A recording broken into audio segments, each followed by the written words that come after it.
लोकसभा चुनाव को लेकर देश भर में राजनीतिक हलचल तेज है। वहीं यूपी में इन दिनों कौशाम्बी और प्रतापगढ़ लोकसभा सीट की चर्चा सबसे ज्यादा है। यहां आए दिन सियासी समीकरण बनते व बिगड़ते दिख रहे हैं। इन दोनों सीटों पर जनसत्ता दल प्रमुख रघुराज प्रताप सिंह उर्फ राजा भैया का अच्छा खासा प्रभाव है। कौशाम्बी लोकसभा क्षेत्र के अंतर्गत आने वाली 2 विधानसभा सीटों पर तो राजा भैया की जनसत्ता दल का ही कब्जा है। जहां कुंडा से स्वयं राजा भैया विधायक हैं, वहीं बाबागंज विधानसभा सीट से उनके पार्टी के नेता विनोद सरोज विधायक हैं। ऐसे में भाजपा व सपा दोनों दलों के लिए राजा भैया का समर्थन हासिल करना जरूरी हो जाता है।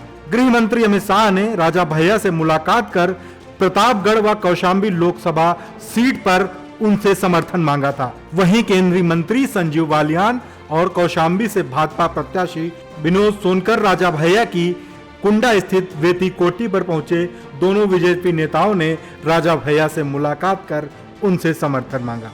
भाजपा नेताओं के अलावा सपा प्रत्याशी पुष्पेंद्र सरोज भी राजा भैया की कोठी पर पहुंचे और उनसे समर्थन के लिए अपील की।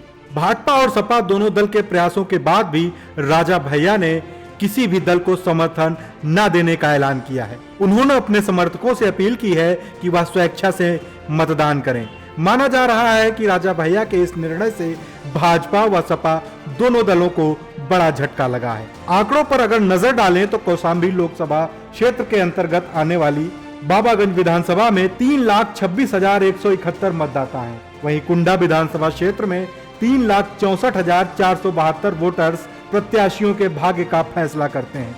इन दोनों विधानसभा सीटों पर राजा भैया की पार्टी जनसत्ता दल का कब्जा है। दोनों विधानसभा क्षेत्र के अगर मतदाताओं की संख्या जोड़ी जाए तो करीब 7 लाख हो जाती है। ऐसे में किसी भी दल के लिए राजा भैया का समर्थन हासिल करना जरूरी हो जाता है।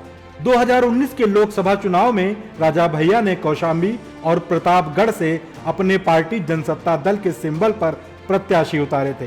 कौशाम्बी से शैलेंद्र कुमार को टिकट दिया था, जबकि प्रतापगढ़ से अक्षय प्रताप सिंह को चुनाव लड़ाया था। कौशाम्बी से चुनाव लड़े शैलेंद्र कुमार ने करीब 1,56,000 मत हासिल किए थे।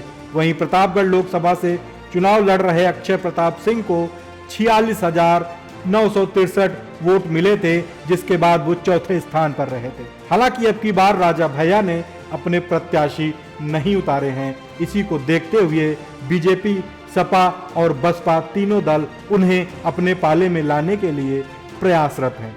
वहीं कौशाम्बी लोकसभा क्षेत्र से इतर अगर प्रतापगढ़ लोकसभा सीट की बात करें तो यहाँ की राजनीति राजघराना परिवारों के आसपास घूमती रही है। प्रतापगढ़ की राजनीति में 3 मुख्य राजघराने का दखल आजादी के बाद से अब तक रहा है, जिसमें पहला नाम आता है राजा बजरंग बहादुर सिंह के परिवार का।